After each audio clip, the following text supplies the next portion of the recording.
maraming bansa na ang tumuturigsa sa sandatahang lakas ng Pilipinas sa kung paano nito pinapangalagaan at hinawakan ang issue sa West Philippine Sea, kung saan halos nasa pampang na ng Palawan ang mga barko ng China.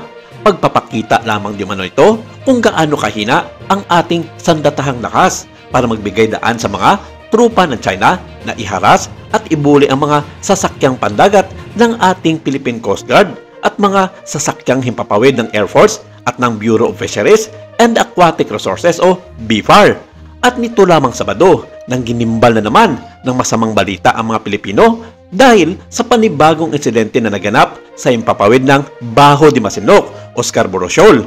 Dinikitan at binuntutan ng Chinese military chopper ang eroplano ng Bureau of Fisheries and Aquatic Resources o BFAR habang nagsasagawa ito ng aerial surveillance sa Panatag Shoal. Ito ay pasok sa 200 nautical miles exclusive economic zone ng Pilipinas. Sa isang pulong balitaan ngayong araw, sinabi ni Philippine Navy spokesperson for West Philippine Sea, Rear Admiral Roy Vincent Trinidad, na ito ay isang mapanganib na maniobra at unprofessional. Ipinaubaya naman ng opisyal sa BFAR ang paglabas ng opisyal na payag kaugnay sa panibagong insidente sa West Philippine Sea. Subalit, iginiit ni Trinidad na ang naturang maaksyon ay walang puwang sa aviation industry. Sinabi din ng Philippine Navy official na ang pagpapalipad malapit sa ibang sasakyang panghimpapawid ay maaaring humantong sa untoward incidents, kaya dapat na sundin ang rules of engagement at international law para maiwasan ito. Una rito, nangyari ang insidente noong Sabado kung saan mapanganib na dinikitan ng Chinese military helicopter ang eroplano ng BFAR. Nag-issue din ng radio warning sa Chinese Navy warship kung saan posibleng nagmula ang Harbin Z-9 helicopter na bumuntot sa BFAR aircraft sa distansya na itinuturing na mapanganib. Nagbunsod naman ito sa piloto ng BFAR aircraft na mag-issue ng radio warning sa Chinese military chopper.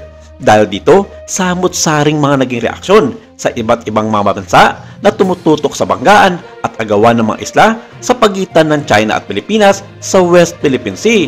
Isa na dito ang bansang South Korea na isa ring kaalyado ng ating bansa pagdating sa sigalot na namuo sa dagat timong silangang Asya. Sa halos lahat ng mga malalaking media coverage sa South Korea, mukhang nakatuon ang mga ito sa magiging kahihinatnan ng Pilipinas sa pakikiharap nito sa isa sa pinakamalaki at kinatatakutang pwersa militar ng komunistang bansa na China.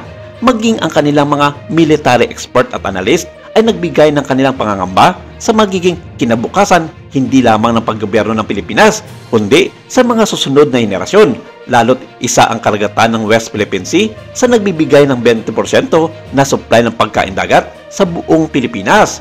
Hindi mawari ng mga ito kung anong estratehiya ang ginagawa ng sandatahang lakas ng Pilipinas, gayong kumpleto naman ito sa mga kagamitan at tauhan upang harapin ang China sa maginagawa nitong pangangamkam ng mga katubigan sa West Philippine Sea.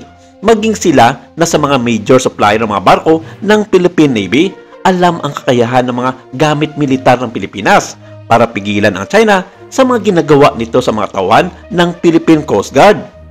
Ilan sa mga matataas na opisyal ng South Korean Defense Force na ang nagsasabi noon na harapin na ng Pilipinas ang China sa lahat ng anggulo at sa lahat ng paraan.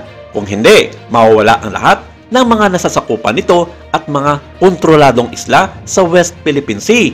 Maging ang mga South Korean mismo ay nakakatikim sa bagsik ng China sa agawan ng teritoryo at alam nila ang lahat ng mga estratehiya na ginagawa nito sa pangingialam ng kanilang mga karagatan sakop ng kanilang 200 nautical miles exclusive economic zone.